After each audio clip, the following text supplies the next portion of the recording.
Hello student, आज हम प्रश्नावली 7.1 में प्रश्न क्रमांक 6 हल करेंगे। तो आइए सबसे पहले प्रश्न पढ़ लेते हैं कि इसमें क्या दिया गया है। इसमें दिया गया है आकृति 7.21 में। तो हमें यहाँ पे ये आकृति दी गई है, ये आकृति है 7.21। अब इसमें कुछ चीज़ें हमें बराबर दी गई हैं।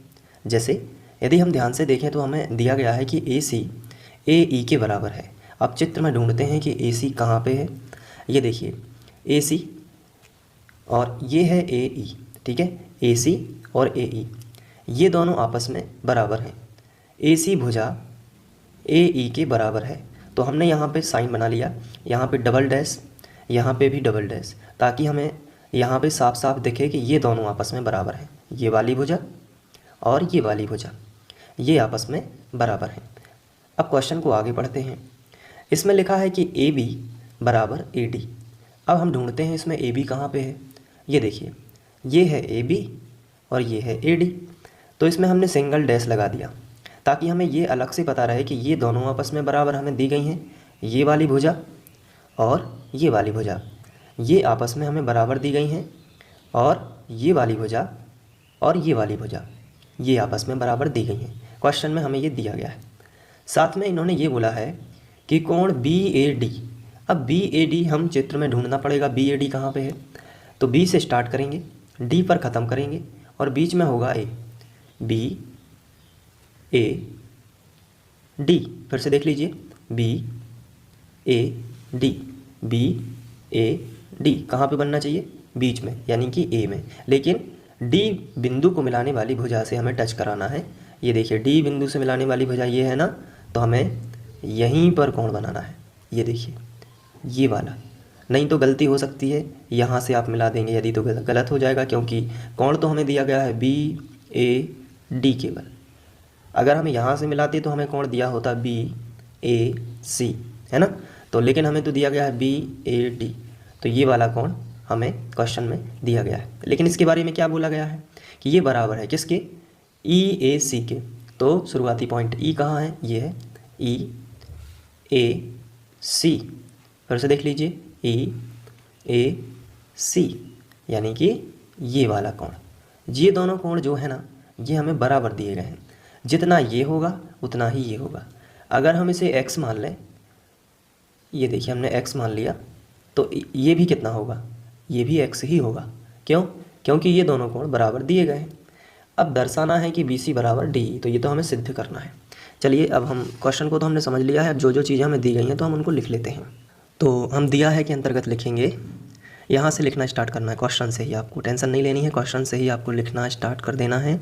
AC बराबर AE, तो आप यहाँ पे लिखोगे हमें दिया गया है AC बराबर AE, ठीक है।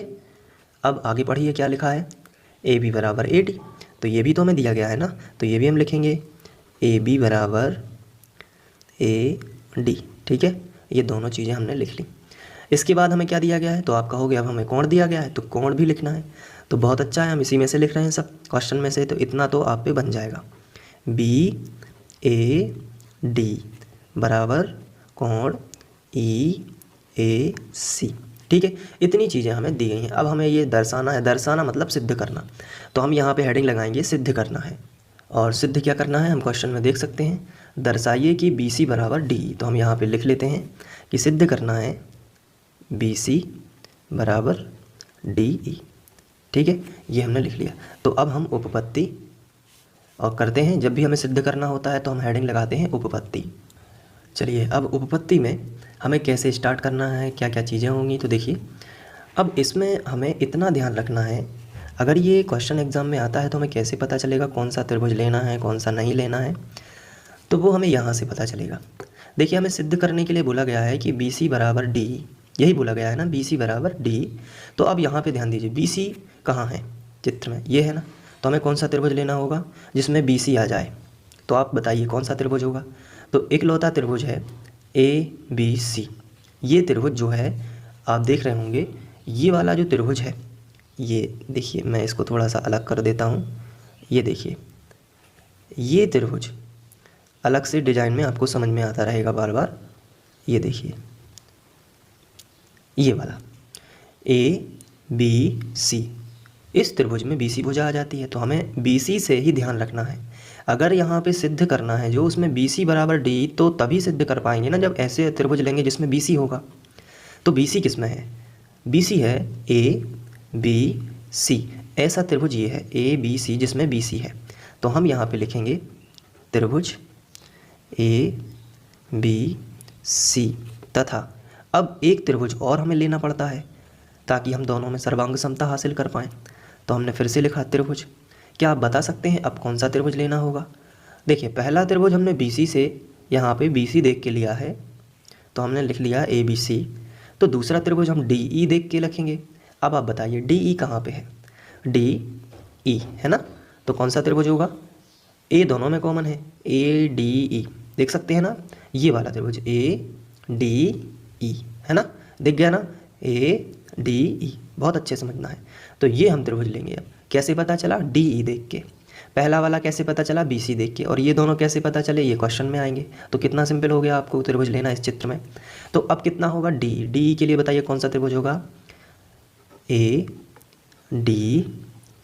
हाँ ये त्रिभुज होगा। ठीक है, तो अब दो त्रिभुज हैं, हम इसमें दोनों त्रिभुजों में इस तरीके से लिख दिया हमने।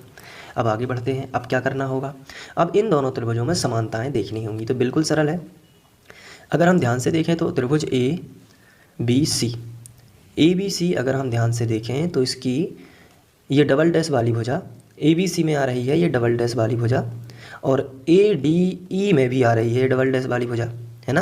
पहले वाली में ये आ रही है, दूसरे वाले में ये आ रही है। आप थोड़ा दिमाग लगाइए अच्छे से, मैं इसको थोड़ा कोशिश करता हूँ रफ में आ जाए।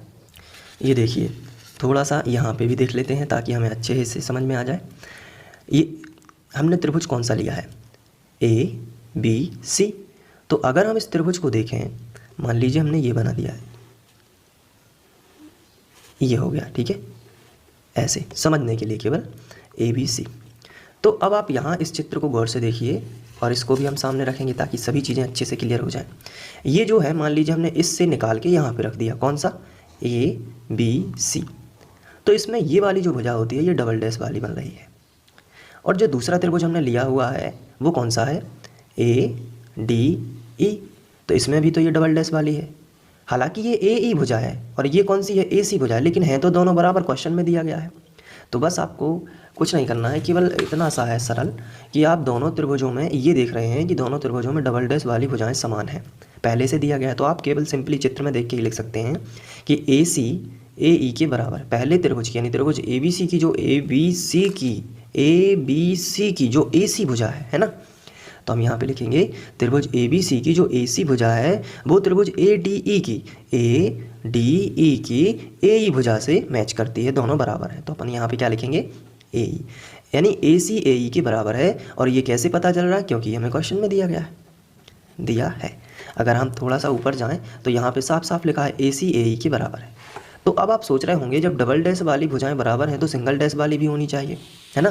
बिल्कुल होंगी। यहाँ पे आप देख लीजिए, अगर हम पहले वाले त्रिभुज ABC की बात करें, ABC, तो इसमें क्या सिंगल डैश वाली भुजा आ रही है? थोड़ा सा दिमाग लगाइए। ABC ये त्रिभुज है, ये देखिए ABC, क्या इसमें सिंगल डैश वाली लाइन आ रही है? तो आप कहोगे हाँ ये आ रही है AB। तो अपन यहाँ पे क्या लिखेंगे? AB।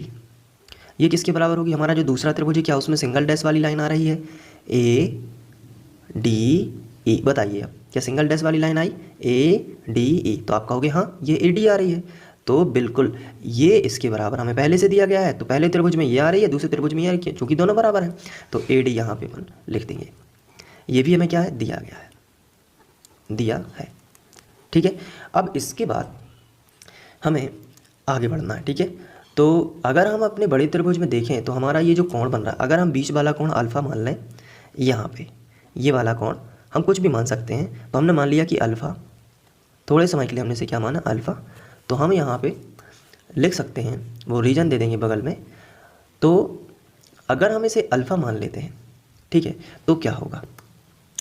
तो हम यहाँ पे लिख लेते हैं, माना CAD, यही होगा ना अल्फ़ा। ये छोटा सा कोण बताना है तो कैसे बताओगे? CAD। तो बस इतना लिखना है, कोण CAD। ये क्या माना हमने? अल्फ़ा। बस इतना लिख के छोड़ देना है। तो अब क्या होगा? अगर हम बड़े त्रिभुज की बात करें, पहला त्रिभुज जो है ABC वो कहाँ है? ABC। अगर इस पूरे त्रिभुज की बात करें तो ये वाला कोण कितना होगा बताइए, ये वाला। अगर हम त्रिभुज ABC की बात कर रहे हैं, ABC की, तो बताइए ये वाला कोण कितना होगा। तो आप कहोगे तो ये तो बड़ा है, ये छोटे छोटे दो हैं, तो इन दोनों को ऐड करेंगे तभी ये बड़ा बनेगा ना, यानी x प्लस अल्फ़ा होगा। ये क्या होगा, x प्लस अल्फ़ा, यानी दोनों को जोड़ देंगे तो ये बड़ा कोण बन जाएगा। और अगर हम, ये तो हमने BC भुजा वाले त्रिभुज की बात करी है, यानी ABC है ना। अगर हम ये वाला DE भुजा वाला त्रिभुज लें, DE भुजा वाला त्रिभुज कौन सा होगा, ADE, यही होगा ना, ADE। अगर हम DE भुजा वाला त्रिभुज ले रहे हैं ADE, तो इसमें भी A कोण यहाँ से ADE वाला यहाँ से शुरू हो रहा है ना।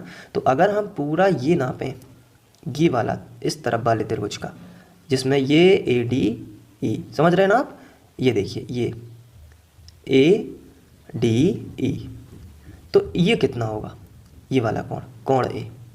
तो ये भी, ये x है, इस तरफ देखिए ये x है और ये अल्फ़ा है, तो टोटल मिला के क्या होगा, x प्लस अल्फ़ा।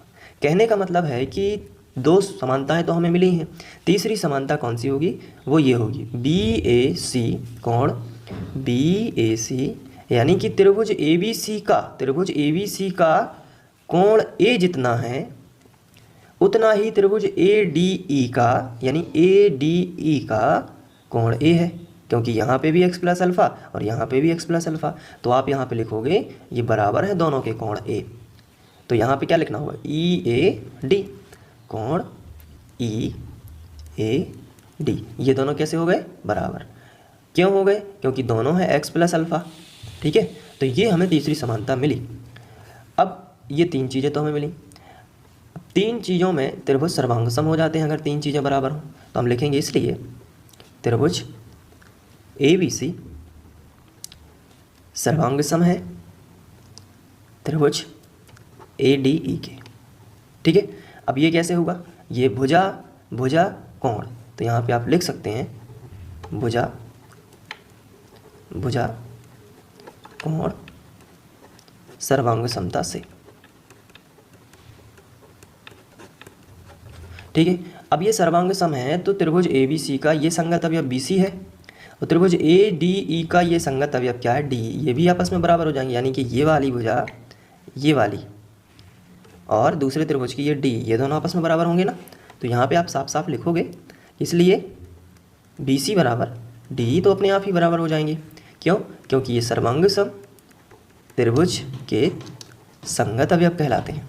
ठीक है, तो इस तरीके से आप यहाँ पे साइड में लिख सकते हैं, सिद्ध हुआ।